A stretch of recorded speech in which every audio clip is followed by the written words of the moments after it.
ॐ सहनाववतु सहनौ भुनक्तु सह वीर्यङ्करवावहै तेजस्विनावधीतमस्तु मा विद्विषावहै। ॐ शान्ति शान्ति शान्तिः। आचार्य मम्मट विरचित काव्य प्रकाश के प्रथमोल्लास में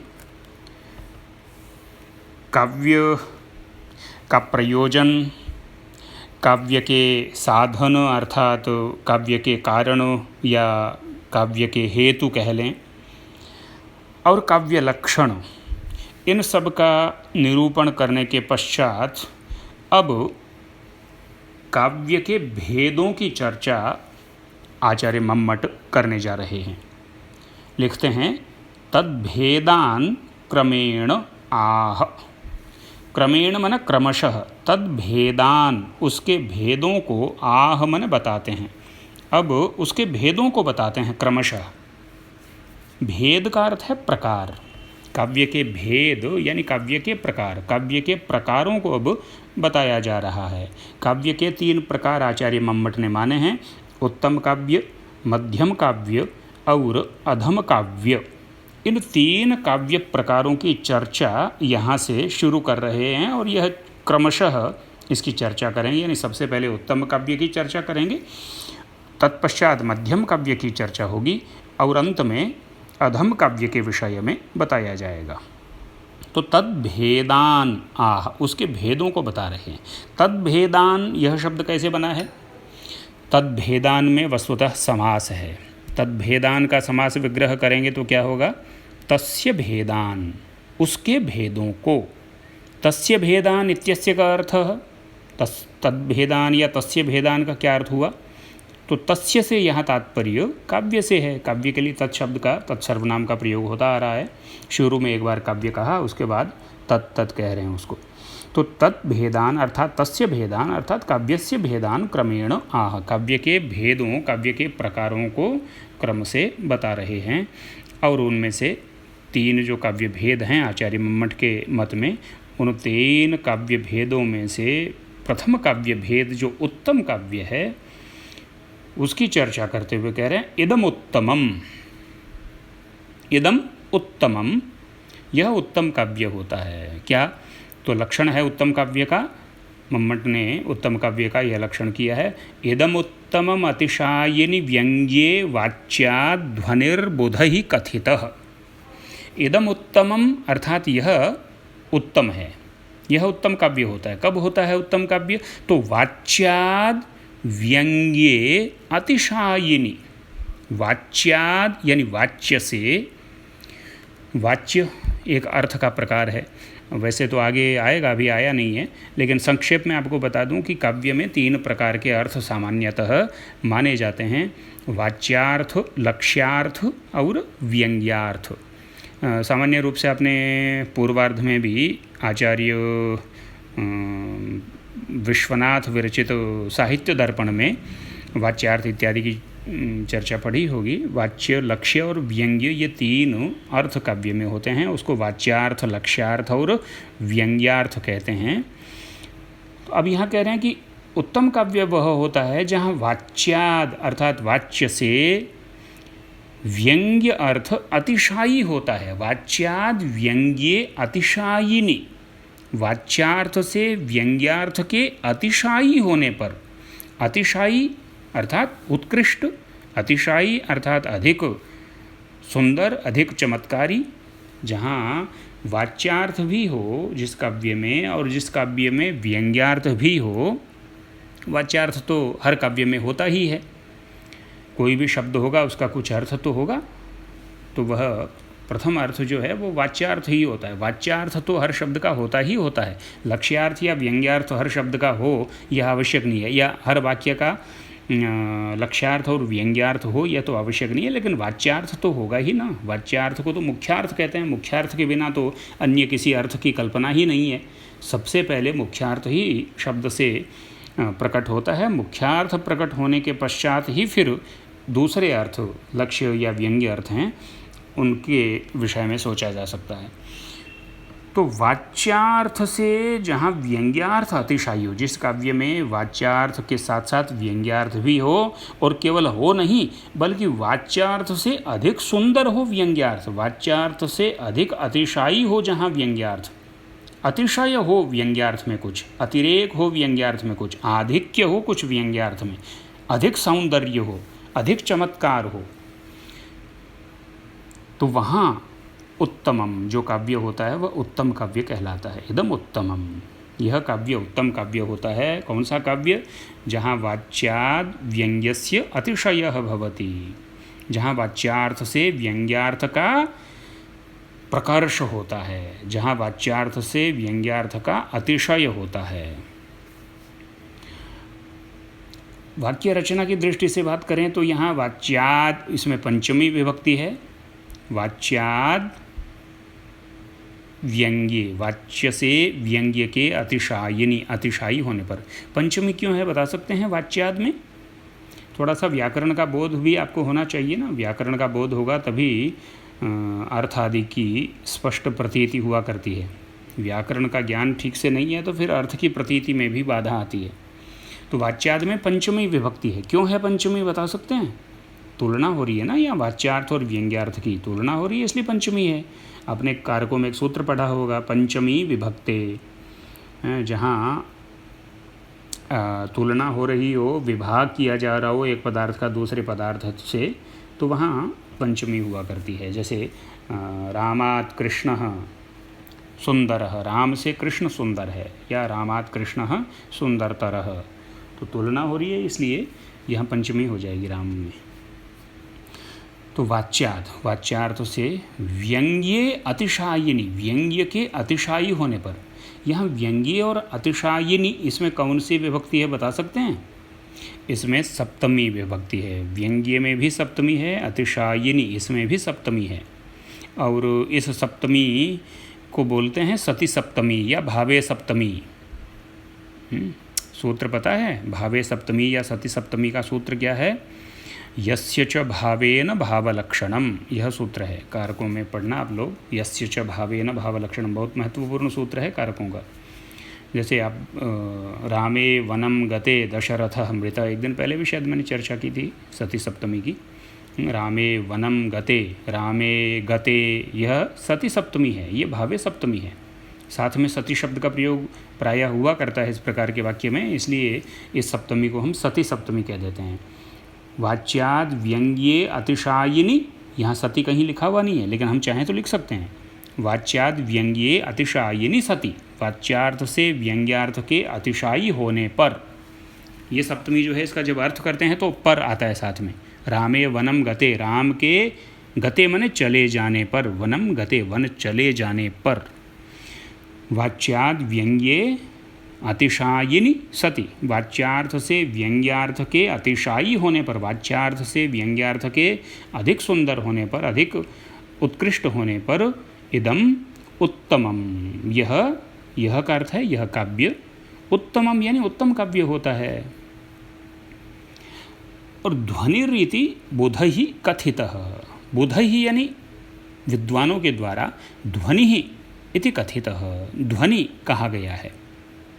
ध्वनि ही बुधहि कथितः, बुधहि अर्थात विद्वज्जनैः एषः एतत् काव्यम बुधहि किं कथितम, ध्वनि इति कथितः, ध्वनि कहा गया है। विद्वानों ने इस काव्य को ध्वनि कहा है, बुधों ने, बुध यानी विद्वान, बुधों ने इस काव्य को ध्वनि काव्य कहा है। यह जो उत्तम काव्य है, इस उत्तम काव्य का ही अपर नाम है, एक दूसरा नाम है ध्वनि काव्य।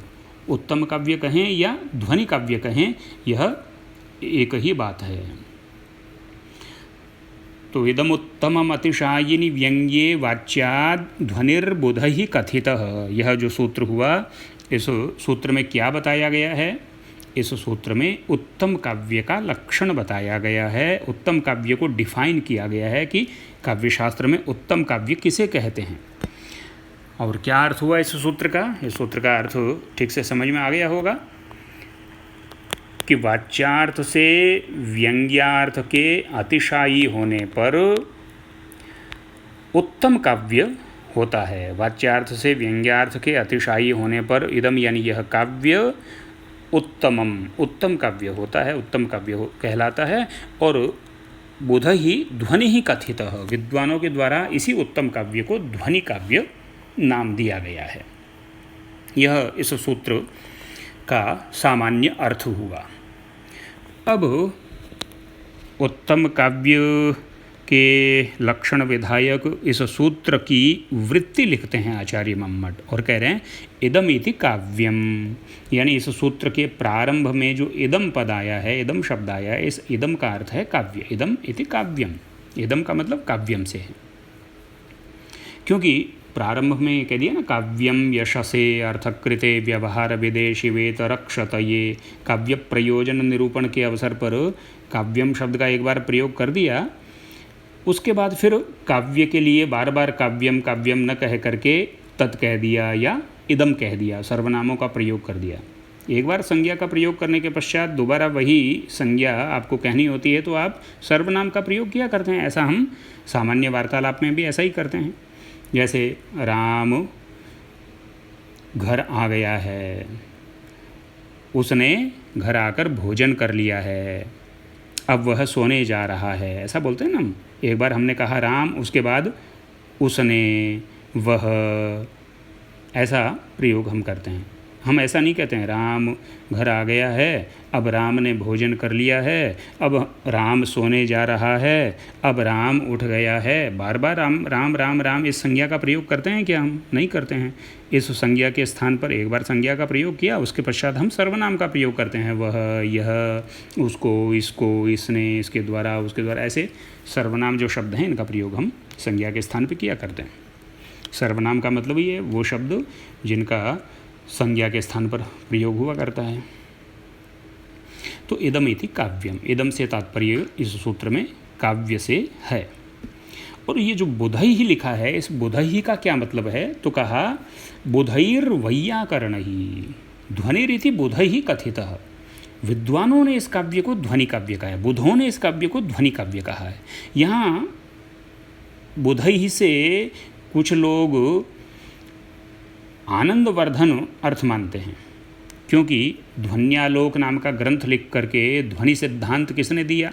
काव्य शास्त्र के क्षेत्र में ध्वनि सिद्धांत जो है वो आचार्य आनंदवर्धन ने दिया। आनंदवर्धन ने ध्वन्यालोक नाम का काव्य लिखा।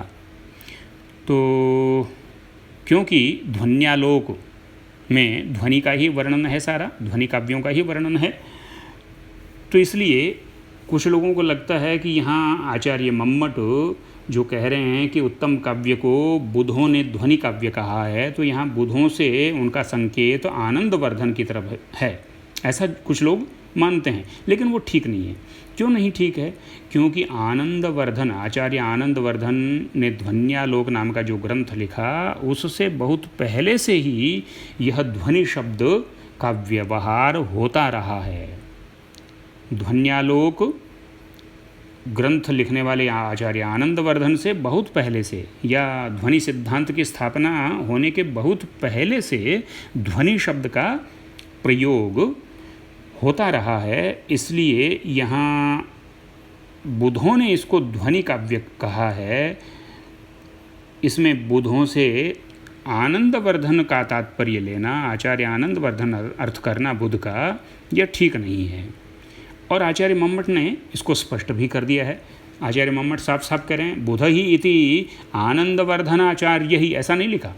इन्होंने लिखा है बुधैर वैयाकरण ही। यहाँ बुध का तात्पर्य वैयाकरण है। बुधों के द्वारा इसको ध्वनि काव्य नाम दिया गया, इसको ध्वनि नाम दिया गया, ध्वनि काव्य नहीं, बुधों के द्वारा इसको ध्वनि नाम दिया गया।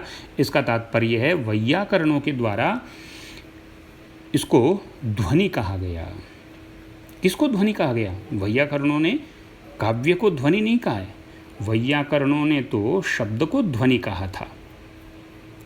और वैयाकरणों का अनुसरण करते हुए साहित्य शास्त्र के आचार्यों ने शब्द को, काव्य को ध्वनि कह दिया, शब्द और अर्थ को ध्वनि कह दिया। जिस तरह से वैयाकरणों ने शब्द को ध्वनि कहा था, कुछ कुछ उसी तरह से वैयाकरणों का अनुसरण करते हुए साहित्य शास्त्र के आचार्यों ने भी शब्द को और अर्थ को भी, इन्होंने अर्थ को भी जोड़ दिया, शब्द और अर्थ को भी ध्वनि कह दिया। इसी बात को आचार्य मम्मट वृत्ति में लिख रहे हैं, बुधैर वैयाकरण ही, बुधों के द्वारा अर्थात वैयाकरणों के द्वारा प्रधानभूत स्फोट रूप व्यंग्य व्यंजकस्य शब्दस्य ध्वनिरिति व्यवहारः कृतः ततस्तन्मतानुसारिभिरन्यैरपि न्यग्भावितवाच्यव्यङ्ग्यव्यञ्जनक्षमस्य शब्दार्थयुगलस्य। बुध ही यानी विद्वानों के द्वारा अर्थात वैयाकरणों के द्वारा प्रधानभूत जो स्फोट रूप व्यंग्य है, उस प्रधान स्फोट रूपी व्यंग्य के व्यंजक, प्रधानभूत स्फोट रूप व्यंग्य के व्यंजक अर्थात व्यंग्य की व्यंजना करवाने वाले, व्यंग्य की व्यंजना करवाने में समर्थ शब्दस्य, शब्द का ध्वनि रीति व्यवहारः कृतः, ध्वनि ऐसा व्यवहार किया, शब्द के लिए ध्वनि इस नाम का प्रयोग किया, ध्वनि इस संज्ञा का प्रयोग किया।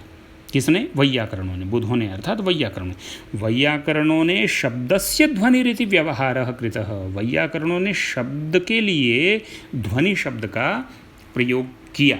सबसे पहले वैयाकरणों ने शब्द को ध्वनि कहा, शब्द के लिए ध्वनि शब्द का व्यवहार किया, शब्द के लिए ध्वनि पद का प्रयोग, ध्वनि संज्ञा का प्रयोग किया।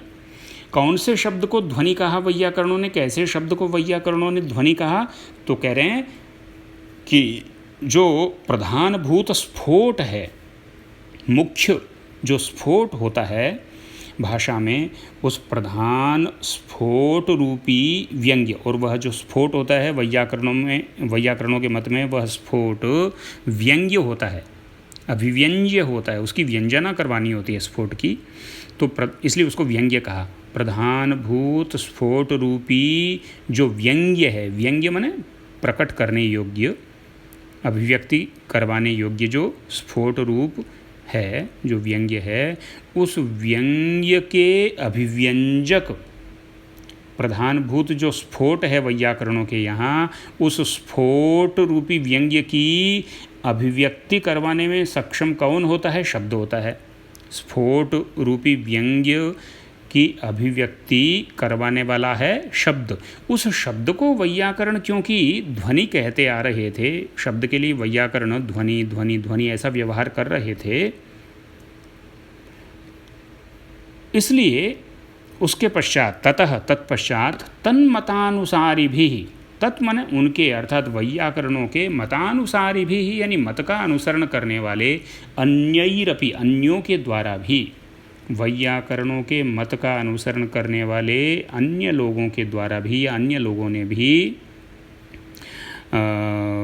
ध्वनि शब्द का प्रयोग करना शुरू कर दिया। किसके लिए, कैसे? तो कह रहे हैं न्यग्भावित वाच्य, न्यग्भावित वाच्य माने वाच्य को न्यग्भावित करने वाले, वाच्यार्थ को न्यग्भावित का अर्थ है गौण, वाच्यार्थ को तुच्छ बना देने वाले, वाच्यार्थ को न्यग्भावित कर देने वाले यानी गौण कर देने वाले व्यंग्य अर्थ की व्यंजना में क्षमस्य, व्यंजना में क्षम अर्थात समर्थ शब्दार्थ युगलस्य, शब्द और अर्थ के युगल के लिए ध्वनि शब्द का प्रयोग करना शुरू कर दिया। ध्वनि रीति व्यवहारः कृतः, यह जो पहली पंक्ति में आया है उसका यहाँ भी अध्याहार कर लेंगे।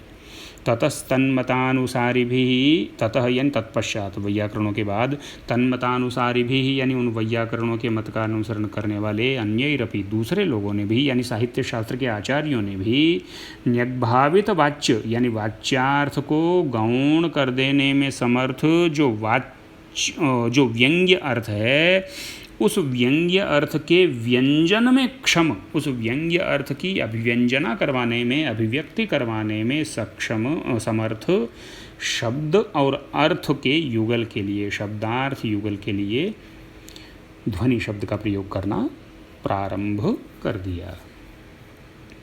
इसमें एक बात आपने देखी होगी कि सबसे पहले ध्वनि शब्द का प्रयोग शब्द के लिए किया गया, किसने किया? वैयाकरणों ने किया। वैयाकरण जो हैं वो शब्द को ध्वनि कहते हैं वैयाकरणों के यहाँ। वैयाकरण जानते हैं ना, वैयाकरण का मतलब व्याकरण का विद्वान या व्याकरण को पढ़ने वाला, व्याकरण को जानने वाला, जो व्याकरण का विद्वान है, व्याकरण पढ़ रहा है, वो दोनों वैयाकरण में आएंगे। वैयाकरण का अर्थ केवल व्याकरण का विद्वान नहीं है, जो व्याकरण को पढ़ रहा है, अध्ययन कर रहा है, वह भी वैयाकरण है। तदधीते तद्वेद एक सूत्र है, आपने व्याकरण में पढ़ा हो तो। तदधीते तद्वेद, उसको पढ़ता है या उसको जानता है, इन दोनों अर्थों में व्याकरण के पीछे अण प्रत्यय लग करके वैयाकरण शब्द बनेगा।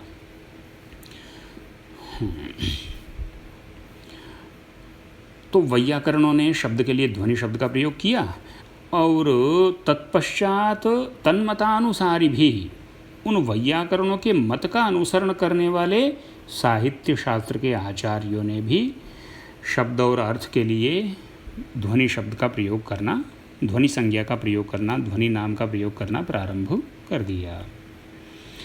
यहाँ किसको किसका अनुसारक बताया जा रहा है, किसको किसका अनुसरण करने वाला बताया जा रहा है, अनुसरता बताया जा रहा है। वैयाकरणों का अनुसरण करने वाला बताया जा रहा है साहित्य शास्त्र वालों को, यानी काव्य शास्त्र जो है यह व्याकरण शास्त्र का अनुसरण करता है, ऐसा बताया जा रहा है। वैयाकरणों का अनुसरण काव्य शास्त्रियों ने किया, यह बताया जा रहा है। और ये बात ठीक भी है, क्योंकि ये कहा गया है कि व्याकरण जो है वह सबसे पहली विद्या है या बड़ी विद्या है। व्याकरण के जो विद्वान हैं वो बड़े विद्वान होते हैं, क्योंकि मुखम व्याकरणम स्मृतम, जो षड वेदांग हैं, वेद के जो 6 अंग हैं, शिक्षा, कल्प, व्याकरण, निरुक्त, छंद, ज्योतिष, इन 6 अंगों में से व्याकरण का लक्षण क्या किया गया? मुखम व्याकरणम स्मृतम। व्याकरण क्या है? व्याकरण वेद भगवान का मुख है। छंदः पादौ तो वेदस्य, छंद जो है वो तो वेद के पैर हैं। शिक्षा घ्राणम तो वेदस्य, शिक्षा जो है वह वेद का घ्राण है यानी नासिका है। ज्योतिषाम अयनम चक्षु, ज्योतिष जो है यह वेद भगवान का चक्षु है। और व्याकरण क्या है? मुखम व्याकरणम स्मृतम। व्याकरण शास्त्र जो है यह वेद का मुख है, और मुख जो है वह प्रमुख होता है, आप जानते ही हैं। तो व्याकरण जो है ये सबसे प्रमुख विद्या है। इसलिए कहा गया है कि प्रथमे ही विद्वांसो वैयाकरणाः, प्रथमे ही विद्वांसो वैयाकरणाः। जो वैयाकरण होते हैं वो सबसे बड़े, सबसे पहले विद्वान होते हैं, प्रमुख विद्वान होते हैं। क्यों? व्याकरण मूलत्वात् सर्व विद्यानाम, क्योंकि सारी विद्याएं जो हैं वो व्याकरण मूलक हैं। व्याकरण सब विद्याओं के मूल में रहता है।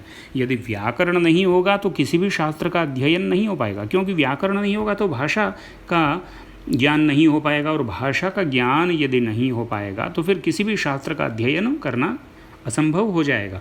इसलिए व्याकरण मुख्य है, और दूसरे जो शास्त्र हैं वो शास्त्र व्याकरण शास्त्र के बाद आते हैं, व्याकरण शास्त्र का अनुसरण करने वाले हैं। और काव्य शास्त्र जो है, साहित्य शास्त्र जो है, उसने तो व्याकरण शास्त्र का बहुत स्थानों पर अनुसरण किया है। काव्य शास्त्र बहुत जगह व्याकरण शास्त्र के सिद्धांतों को लेकर के आगे बढ़ा है। यह इस काव्य शास्त्र को भी पढ़ते हुए आप स्थान स्थान पर देखेंगे। मैं आपको बीच बीच में बताऊंगा भी कि यहाँ देखिए इस विषय में, इस स्थान पर काव्य शास्त्र ने वैयाकरणों का अनुसरण किया है। जैसे कि ध्वनि वाले मामले में यहाँ बताया ही जा रहा है, ऐसे आगे और उदाहरण भी आएंगे। ध्वनि के मामले में जो वैयाकरणों ने सबसे पहले ध्वनि शब्द का प्रयोग किया, और ये ध्वनि शब्द वहाँ से उठा लिया काव्य शास्त्रियों ने, और काव्य शास्त्रियों ने भी फिर ध्वनि शब्द का प्रयोग करना प्रारंभ कर दिया। इस तरह से हम देखेंगे कि काव्य शास्त्र के आचार्य वैयाकरणों के पिछलग्गु हैं। पिछलग्गु शब्द थोड़ा सा हो सकता है ठीक न लगता हो, लेकिन ऐसा कहा गया है, विनोद में कह दिया जाता है, कहीं ये मिलता है कि साहित्य शास्त्रम ही व्याकरण शास्त्रस्य पुच्छम। साहित्य शास्त्र तो व्याकरण शास्त्र की पूंछ है। साहित्य शास्त्र जो है वो तो व्याकरण शास्त्र की पूंछड़ी है। मुख्य तो व्याकरण शास्त्र है, और व्याकरण शास्त्र की मात्र एक पूंछ है साहित्य शास्त्र, काव्य शास्त्र या पोइटिक्स। लेकिन पूंछ है, इसका अर्थ यह मान लेते हैं कि महत्वहीन है, पर यह अर्थ ठीक नहीं है मानना, क्योंकि सब जगह पूँछ जो होती है वो महत्वहीन ही होती हो ऐसा नहीं है, कहीं कहीं पूँछ भी महत्वपूर्ण हो जाती है। हाँ, अलग अलग स्थानों पर अलग अलग चीज़ों का प्राधान्य रहता है, महत्व होता है, पूँछ का भी कहीं महत्व होता है। मुझे इस विषय में एक कहानी ध्यान में आ गई, एक छोटी सी कथा ध्यान में आ गई, वह सुना करके इस आज के व्याख्यान का समापन करूँगा। रामायण का एक प्रसंग है। भगवान राम ने रावण पर विजय प्राप्त कर ली, लंका को जीत लिया, और लंका विजय के पश्चात अब अशोक वाटिका से सीता जी को लेने के लिए रथ निकल पड़ा है, सीता जी को लेकर के आया जाएगा। राम की पूरी वानर सेना जो है वह रास्ते में खड़ी है ये देखने के लिए कि आज सीता जी आएंगी, और हम देखेंगे कि वो सीता जी कैसी हैं, जिनके लिए इतना हमने युद्ध लड़ा, अपना जीवन जिनके लिए पणिकृत कर दिया, अपना जीवन दांव पर लगा दिया, वो सीता जी कैसी हैं ये ज़रा देखें तो सही आज। तो वो बहुत उत्सुक हैं सारे वानर सीता जी को देखने के लिए, और सीता जी को लेने के लिए लक्ष्मण आदि जो हैं वो रथ लेकर के निकल पड़े हैं अशोक वाटिका की तरफ जाने के लिए। लेकिन रामचंद्र जी जो हैं वो पहले ही उन्होंने भांप लिया कि वानरों के मन में क्या है, और उन्होंने सोचा उन्होंने कि यदि सीता जी रथ में आती हैं या पालकी में आती हैं सवार हो करके, तो ये रास्ते के दोनों तरफ ये जो वानरों का हुजूम खड़ा है, ये जो सेना खड़ी है, ये तो सीता जी को देख नहीं पाएगी, और ये तो निराश हो जाएंगे बेचारे कि जिनके लिए युद्ध किया इतना, जिनके लिए मरे खफे, उनका दर्शन तक नहीं कर पाए हम तो उनको स्थिति की नज़ाकत को समझ करके रामचंद्र जी ने लक्ष्मण को आदेश दिया, हनुमान जी लक्ष्मण वगैरह को कहा कि भाई आप लोग ऐसा करना कि सीता जी को पैदल ही लिवा लाओ, पूरे रास्ते वो पैदल चल करके यहाँ आएंगी, उनको पालकी में या रथ पर आरूढ़ करके नहीं लाना है। इस आज्ञा का पालन किया गया। अब सीता जी आ रही हैं, पैदल चलते हुए आ रही हैं, और दोनों तरफ खड़े हैं सब वानर, भालू, रीछ देख रहे हैं सीता जी को। अब सीता जी को उछल उछल करके देख रहे हैं वानर, और देख देख करके उनके सौंदर्य की तारीफ़ कर रहे हैं। और कोई कह रहा है सुनासिका बिंब फलाधरोष्ठम, कोई कह रहा है कि अरे देखो कितनी सुंदर नाक है इनकी, हैं इसकी नाक जो है सीता जी की वो तो इसकी दादी पर गई लगती है। सुनासिका बिंब फलाधरोष्ठम, कोई कहता है कि अरे देखो इसका तो जो ओष्ठ है वो बिंब फल के समान सुंदर है। बिंब का फल होता है गोल लाल लाल सा, तो वैसा सुंदर इसका ओष्ठ है, बिंब फल के समान लाल वर्ण का। कोई कहता है कि देखो इसकी जो भौहें हैं वो कितनी सुंदर है। कोई कहता है कि देखो इसकी आँखें कितनी सुंदर है, हरिणी की तरह आँखें हैं। और इस तरह से कहते हैं कि इसमें कौन सी ऐसी चीज़ है जो सुंदर नहीं है। सब कुछ सुंदर ही सुंदर है इसमें। लेकिन फिर वानर लोग कहते हैं कि ओहो, लेकिन एक चीज़ तो है ही नहीं, पूँछ तो है ही नहीं इनके, और पूँछ नहीं है तो फिर बाकी सब बेकार। पुच्छम बिना तुच्छमिदम ही सर्वम, अरे पूँछ के बिना तो सब तुच्छ है, पुच्छ के बिना तो सब तुच्छ है, पूँछ के बिना तो सब बेकार है। पुच्छम बिना तुच्छमिदम ही सर्वम। हाँ, कहने का अर्थ ये है कि कहीं कहीं पूँछ का भी अपना महत्व होता है। तो व्याकरण शास्त्र की पूँछ है साहित्य शास्त्र, व्याकरण शास्त्रस्य पुच्छम ही साहित्य शास्त्रम, यह जो कहा गया है वो विनोद रूप में कहा गया है, वो तो ठीक है, लेकिन यथार्थतः है ऐसा नहीं समझना चाहिए। दोनों शास्त्रों का अपने अपने स्थान पर महत्व है। आज की कक्षा में इतना ही।